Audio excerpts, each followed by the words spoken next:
పోయేటి చిన్న పొల్లగాళ్ళు ఆడుకునేటి ఆటలు మస్తు అనిపిస్తాయి. చుక్కు చుక్కు బండి వస్తుంది, పక్కకు జరగండి అనుకుంటూ రైలు ఆటలు ఆడుకుంటారు. అట్లా ఒకళ్ళు వెనక ఒకళ్ళు పట్టుకొని రైలు పెట్టెలు ఉరికినట్టే ఉరుకుతుంటారు.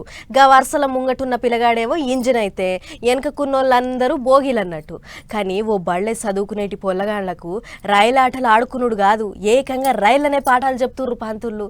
రైళ్ళ పాఠాలేంది అని అనుకుంటుర్రా? అయితే గిజ్జుడు.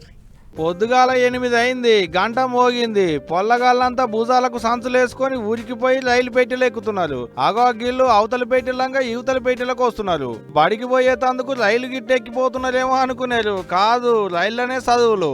అగో గదేంది, రైళ్ల చదువులేంది అని అనుకుంటారు కదా. పొల్లగాళ్ళు బయలకు రావాలని బడి మొత్తానికి గిట్ట రైలు పెట్టెల లెక్కనే ఉండేటి రంగులేపించారు బడి సార్లు. ఇక్కడ మేము ఏం చేసినామంటే ముందుగా ఈ స్కూల్ కి పెయింటింగ్ వేయాలి, అంటే థీమ్ పెయింటింగ్. ఏదైనా ఒక పిల్లలకు అట్రాక్షన్ గా ఉండాలని ఏదైనా ఒక థీమ్ తో వేయించాలనే ఉద్దేశం కొద్దీ దీనికి ట్రైన్, అంటే దీనికి సూట్ అయ్యేటువంటి ట్రైన్ థీమ్ తోని వేయించడం జరిగింది, పెయింటింగ్ వేయించడం జరిగింది. రాజన్న సిరిసిల్ల జిల్లా ఇల్లంతకుంట మండలం కందికట్కూరు అనేటి ఊళ్ళో ఉన్న సర్కారు బడికి ఇది. చాలా తక్కువ మంది పొల్లగాళ్ళే ఉన్నారట. బయలే తక్కువ మంది పొల్లగాళ్ళు వస్తున్నారని అవ్వయ్యలు కూడా బయలకు పొల్లగాళ్ళను పంపించలేక ప్రైవేటు బళ్ళలకు పంపిస్తున్నారట.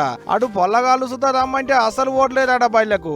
అందుకనే గిట్లా రంగులేస్తేనన్న పొల్లగాళ్ళు వస్తారని ఇటువంటి ఉపాయం చేసినాం అనుకొచ్చిండు సారు. ఇటు పొల్లగాళ్ళు కూడా అంతే, ఈ రైలు బండిలో కూర్చొని చదువుకుంటుంటే మస్తు మంచిగా అనిపిస్తుంది అని చెప్పుకొస్తున్నారు.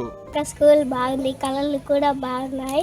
రోజు స్కూల్ రాబుద్ది అవుతుంది. స్కూల్ బాగుంది, సార్లు కూడా మంచిగా చదువు చెప్తున్నారు. ఆగో చూడూరి ముంగట ఇంజను, వెనకమడి బోగీలకి ఎక్కుతున్న బయట పొల్లగాళ్ళు. మంచిగా ఉన్నది కదా ఈ రైలు బడి. చుక్ చుక్ బయట పొల్లగాళ్ళ చదువులు సుతా మంచిగా సాగాలని మనం సుతా కోరుకుందాం.